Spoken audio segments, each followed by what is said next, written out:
Zoti ynë tregoi zakonet e këqija të kohës së xahilijetit, tregoi edhe ndëshkimin e rrep që ai do t'ju jap ndjekësve të atyre zakoneve, për të treguar edhe disa mirësi të Zotit për të cilat na ka lejuar të interesohemi, urdhëron e thot: "Wa huwa alladhi ansha'a jannatin ma'rushat wa ghayra ma'rushat, wan-nakhla waz-zar'a mukhtalifan ukuluhu, waz-zaytuna war-rumana mutashabiha wa ghayra mutashabih. كلوا من ثمره إذا أثمر وآتوا حقه يوم حصاده ولا تسرفوا إنه لا يحب المسرفين."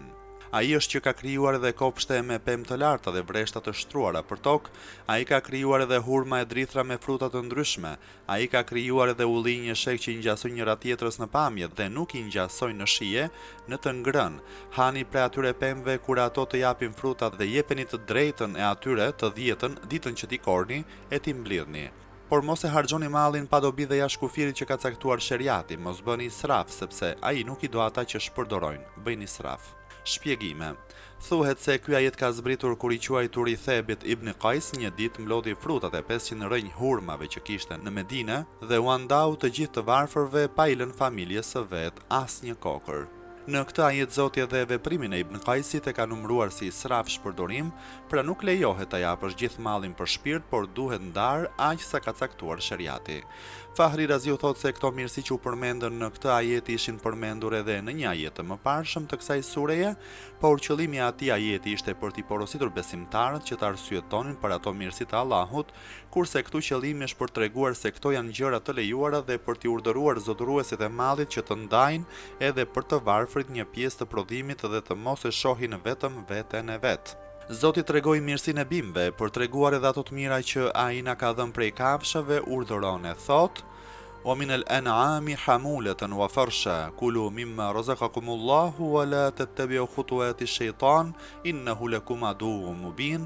Ai është që i ka krijuar disa nga kafshët për t'i ngarkuar dhe leshin e tyre për ta bërë shtroje, hani nga ato gjëra që Zoti ka bërë ushqim për ju dhe mos ndiqni gjurmët e djallit, sepse ai për ju është armik i dukshëm. ثمانية أزواج من الضأن اثنين ومن المعز اثنين قل أذكرين حرم أم الأنثيين أما اشتملت عليه أرحام الأنثيين نبئوني بعلم إن كنتم صادقين. Zoti ka krijuar 8 lloje kafshësh, prej dhensh 2 dashedele dhe prej dhish 2 cjapedhi. Thuaj atyre, a 2 meshkujt e 2 femrat ka bërë Zoti haram, apo i ka bërë haram të gjitha ata të vegjël që janë në barqet e femrave? Ma thoni mua me një dituri të saktë nëse jeni të vërtet, përgjigjmuni me një thënie të saktë nga Ibrahimi e nga Ismaili se i ka bërë Zoti haram, qysh i bët haram këto? ومن الإبل اثنين ومن البقر اثنين قل أذكرين حرم أم الأنثيين أم اشتملت عليه أرحام الأنثيين أم كنتم شهداء إذ وصاكم الله بهذا فمن أظلم ممن افترى على الله كذبا ليضل الناس بغير علم إن الله لا يهدي القوم الظالمين. Zoti i ka krijuar prej devesh 2, mashkull e femër, edhe prej lopësh 2.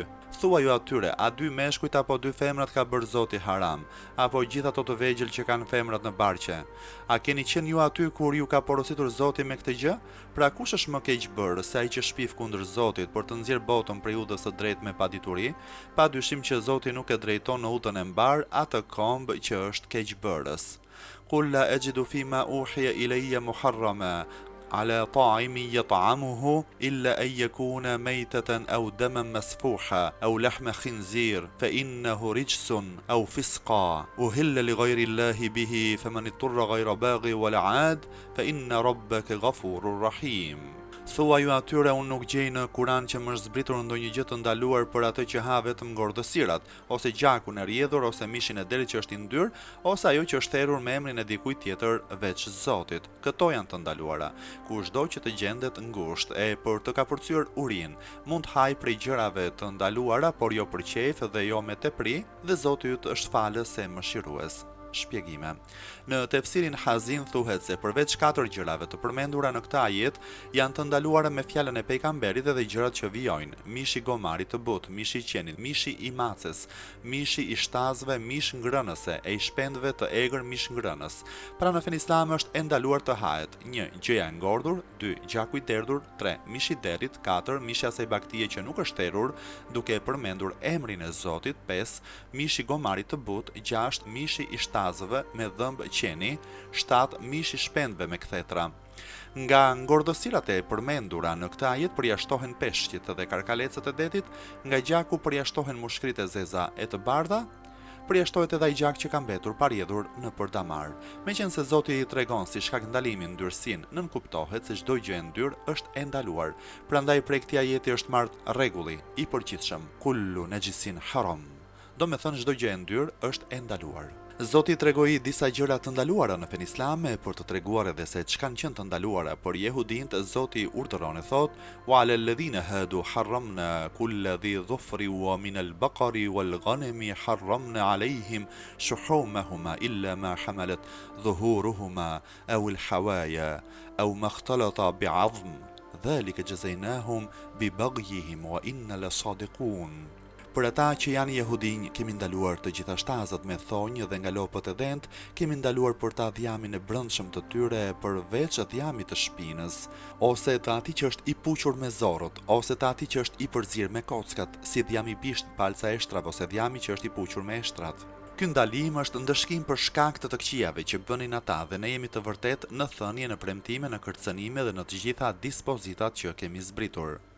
فإن كذبوك فقل ربكم ذو رحمة واسعة ولا يرد بأسه عن القوم المجرمين. Në qoftë se ty të përgënjeshtrojnë jehudinët, thuaj atyre krijuesi ju është zotëruesi i mëshirës së gjerë dhe ndëshkimi i tij nuk mund pengohet që të vimbë ata që janë fajtor.